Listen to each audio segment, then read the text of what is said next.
pater familias y se establece lo que se llama un nexum, ¿no? Una relación jurídica con efectos reales. La distinción se va a producir un poco después, ¿no? En que desde la ley de las 12 tablas, ¿no?, hasta la República se produce la dación de una gran cantidad de leyes, ¿no? Una treintena de leyes son las más importantes. Y entre ellas hay una ley que es la conocida Lex Petelia Papiria de Nexis. Esta ley va a significar un cambio radical que se va a producir en adelante y que se mantiene hasta el día de hoy. ¿Por qué? Porque la Lex Petelia Papiria va a abolir lo que se llamaba, ¿no?, la esclavitud del deudor.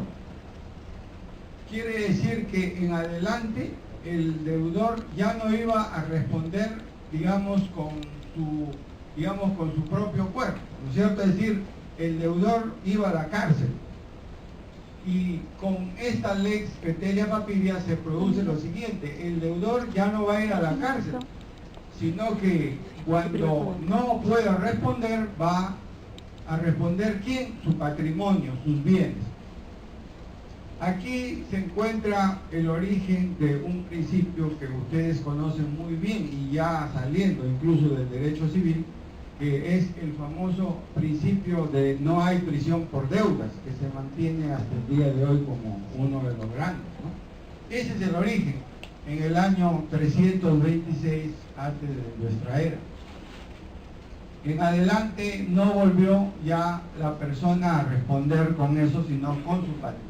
Se pasa entonces de lo que se dice una ejecución personal a una real. Los bienes son los que van a responder y eso, como ustedes saben, se mantiene hasta el día de hoy, ¿no? Hasta el día de hoy tenemos ese principio. Bien, para ir entrando a hacer la diferenciación entre ambos tipos de derechos hay que tocar el tema de la naturaleza jurídica, es decir, las teorías que explican la diferencia, ¿no? En realidad hay varias teorías, ¿no? Hay una teoría clásica, hay varias teorías obligacionistas, hay una teoría ecléctica, una teoría institucional, etc. Pero yo creo que el tema se centra en dos grandes, ¿no?, que son la teoría clásica o dualista y la teoría obligacionista. Vamos a establecer esta distinción, ¿no? Empezando por la teoría clásica o dualista. La teoría clásica o dualista, como su nombre lo indica, es aquella que sostiene que los dos tipos de derechos se diferencian de manera clara. Vale decir, en el caso del derecho real, confieren un poder directo e inmediato entre la persona y el bien, entre el sujeto y el bien. En cambio, la relación jurídico-obligacional es una relación entre sujetos, es decir, entre personas. Vale decir que son diferentes, no hay punto de confusión. Esta teoría fue sostenida por los grandes tratadistas. Digamos, por ejemplo, ahí hemos citado algunos, partiendo desde el gran Grocio, pasando por de Molón, que fue un gran autor, que fue de los primeros en enunciar esta tesis. En Argentina, por ejemplo, tenemos al doctor Jorge Horacio Alterini, que es de esta tesis también, y también tenemos autores pues como Aubry y Rowe, de los primeros que explicaron el código francés, ¿no?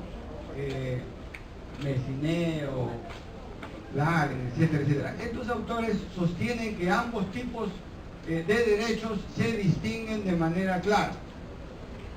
Voy a poner un ejemplo para que ustedes ya de entrada se den cuenta. Por ejemplo, un préstamo de dinero, ¿cierto? O mutuo. Un préstamo de dinero se produce entre dos personas. La persona deudora debe devolver esa suma de dinero al acreedor. Y el acreedor, ¿a quién le puede cobrar? El acreedor puede exigir el cumplimiento solamente al deudor y no a otro, ¿cierto? No a su padre, no a su hermano. Es obvio que esa es una relación personal. En cambio, en el derecho real no. En el derecho real, si yo, por ejemplo, soy propietario, yo no le tomo en consideración a nadie. Si quiero vender mi casa, por ejemplo, mi vehículo, solamente vendo y se acabó. No hay esa mediación, no hay esa inmediación, ¿no? Entonces,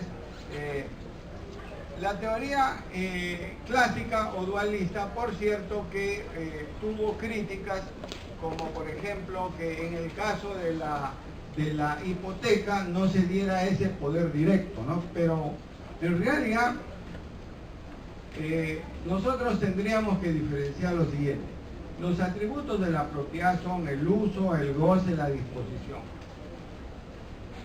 Si hablamos, por ejemplo, de usufructo, de derecho real de habitación, si hablamos de derecho de uso, etc., se da el uso y el goce a la persona, ¿cierto? Esos dos atributos. En la hipoteca no se presenta eso, pero en cambio, sí se presenta el derecho de disposición. Ustedes ya, los que estudian reales o ya pasaron, se dan cuenta que en el caso de incumplimiento, ¿a dónde se va? Se va a la ejecución hipotecaria. El acreedor hipotecario va a la ejecución hipotecaria y pide, ¿no?, la realización, y ese atributo no lo tiene cualquiera, lo tiene el acreedor hipotecario. Es decir, en otras palabras, no tendrá el acreedor hipotecario el uso, el goce del bien, pero tiene lo que se llama el poder de disposición. Esa es la ejecución hipotecaria. Entonces, hay una gran discusión. De algunos dicen, no, la hipoteca no es un derecho real. Seguro, por ejemplo, hay un libro de Michele Giorgiani que habla sobre ese tema, ¿no? De que estos autores, en el caso de ustedes, tienen que tener cuidado para leer esos autores. Yo quisiera decirles lo siguiente como paréntesis. La bibliografía de derechos reales, la bibliografía universal de derechos reales, yo diría que tenemos que tener mucho cuidado porque mucha de ella está desfasada. La gran mayoría de autores tienen la concepción ya que vamos a analizar después obligacionista, ¿cierto? Porque ustedes seguramente siempre escuchan que las relaciones jurídicas solo se dan entre personas, dicen, ¿cierto? ¿No? Dicen, las relaciones jurídicas solo se dan entre personas, entre sujetos.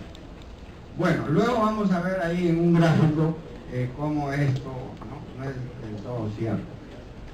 Bien, ahí había un cuadrito, el número 1, ya.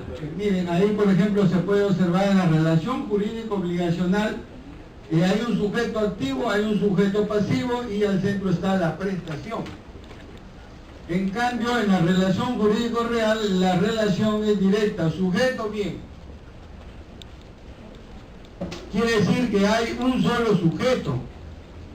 Eso obviamente no se va a dar como vamos a ver luego, ¿no?, en la otra teoría. Vamos a pasar a la siguiente teoría, que es la teoría obligacionista, o también le llaman, ¿no?, de la obligación pasivamente universal. Bueno, ¿qué pasa con esta teoría? Esta teoría surge como una reacción a la teoría clásica. Yo he escuchado en una oportunidad a un expositor que decía que esto es lo moderno, que esto es lo nuevo. En realidad esto es falso, ¿no? Porque esta teoría comenzó a ser impulsada por el filósofo Kant, ¿no? Y esto de nuevo no tiene nada, son varios ciclos ya. Lo que sucede es que son las dos tesis que se contraponen. La teoría obligacionista sostiene lo siguiente. Antes explicábamos ahí en un cuadro, ¿cierto?, que la relación obligacional se da entre dos sujetos, la relación jurídico real no. Entonces, ¿qué hace la teoría obligacionista? Dice, vamos a tratar de igualar. Dice, no, en la relación jurídico-real dice, también hay otro sujeto, dice. Ese sujeto pasivo, ¿quién es? Es la sociedad, dice, la colectividad, la comunidad, o sea, todos. Obviamente esto no es cierto. ¿Por qué? Porque eso de decir la colectividad o la sociedad es no decir nada, ¿cierto? O sea, si yo digo que todos somos responsables, no, pues eso, ahí hay un error. ¿Cuál es el error? El error ahí consiste en que se confunde deber con obligación. Nosotros en el derecho civil tenemos que ser claros en diferenciar esto. Hay un deber de abstención no solamente en los derechos reales, sino también en los derechos personales u obligacionales. ¿No es cierto? Pero esa no es una obligación, como se dice en derecho civil o patrimonial. Una obligación implica que los sujetos estén totalmente delimitados y que en caso de incumplimiento el deudor tenga que responder, como decíamos antes al hablar del origen, con su patrimonio, con sus bienes. Si yo le diera un préstamo a alguien, ¿no? Y le dijera, te doy un préstamo de 10.000 soles, pero si no me devuelves, no importa, no hay ahí obligación, ¿no? Sería pues lo que se llamaba en el derecho romano una obligación natural, ¿no? O no civil. La obligación tiene que estar perfectamente determinada y que en caso de incumplimiento el obligado responde. Entonces yo digo la sociedad, eso no, pues la sociedad no responde nada. Ese es un deber de abstención, pero el deber de abstención está no solo en los derechos reales, sino en los personales también. Eso es importantísimo, esa diferenciación es fundamental. Claro, por eso les decía, la polémica está en la doctrina, en los filósofos. Esta teoría la empieza Kant, ¿no? Y la han desarrollado una gran cantidad de autores, ¿no? Que hemos ahí puesto algunos, por ejemplo, nada menos que Wilhelm, Derburg, Ortolander, romanista, y Kelsen. A ver, por ejemplo, recordemos lo que dice Kelsen. Ustedes seguro han leído Teoría Pura del Derecho, ¿cierto? Estas teorías son monistas. Del griego monos, que significa uno. ¿Qué significa monista?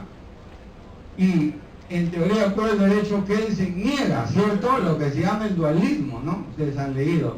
Kelsen dice que no hay derecho público y privado, subjetivo y objetivo, no hay derecho interno y externo, no hay internacional privado e internacional público. Kelsen niega eso. ¿Por qué? Porque es monista. Es monista.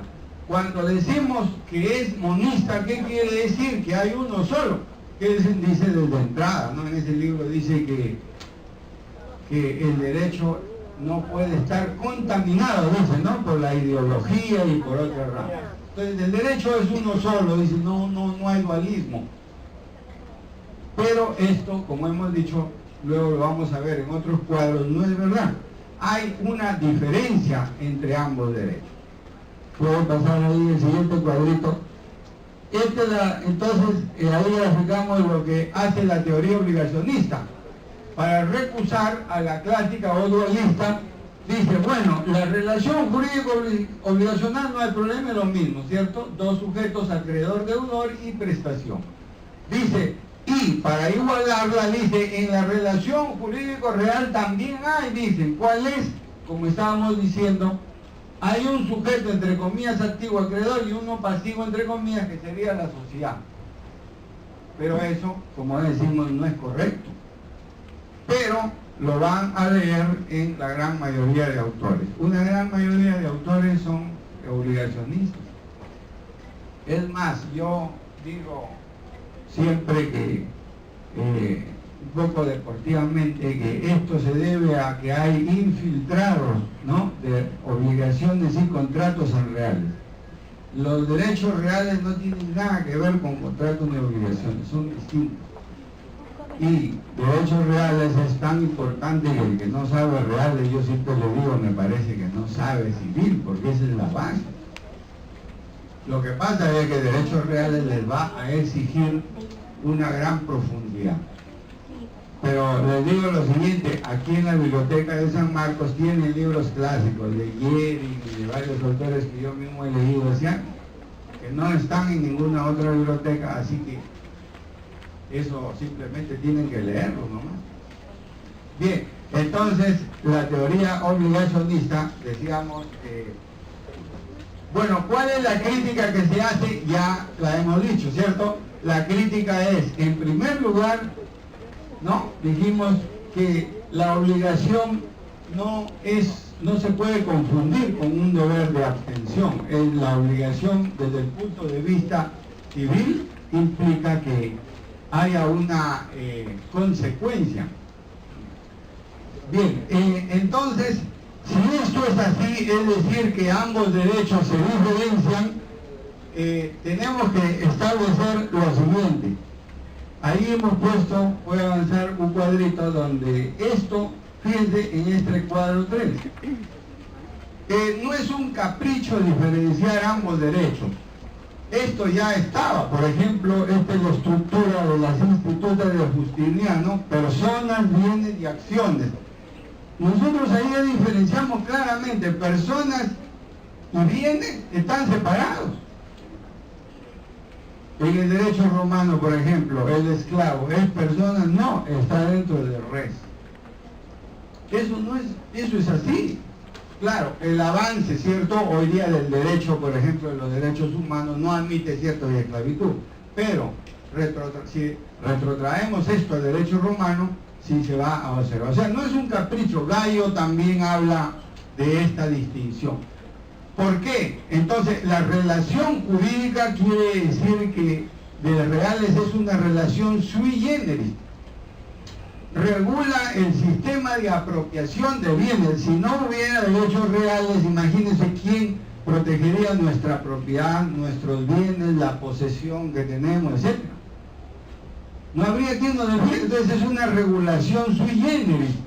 Regula el sistema de apropiación del bien.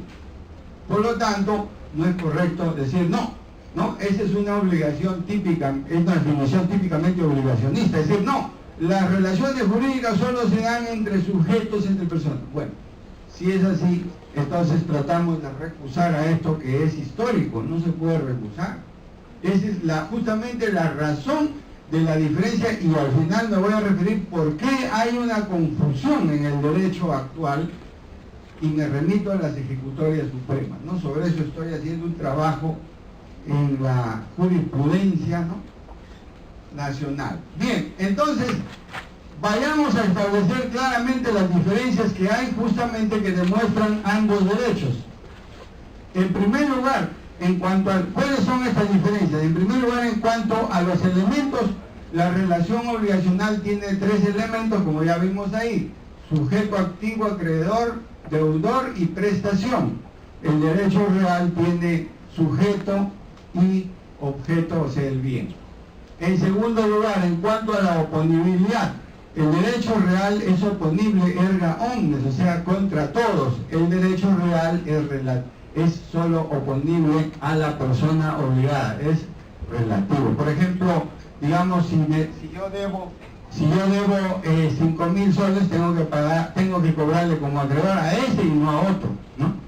En tercer lugar, por el modo de ejercicio, el derecho personal se hace por intermedio de otra persona. El derecho real no requiere mediación de nadie.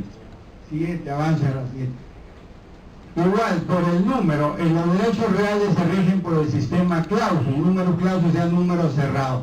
Solamente se pueden crear derechos reales que establecen el código y las leyes y no otros, ¿cierto? Propiedad, hipoteca. Yo no puedo crear otros derechos o desnaturalizarlos. Los derechos obligacionales son por el sistema apertus.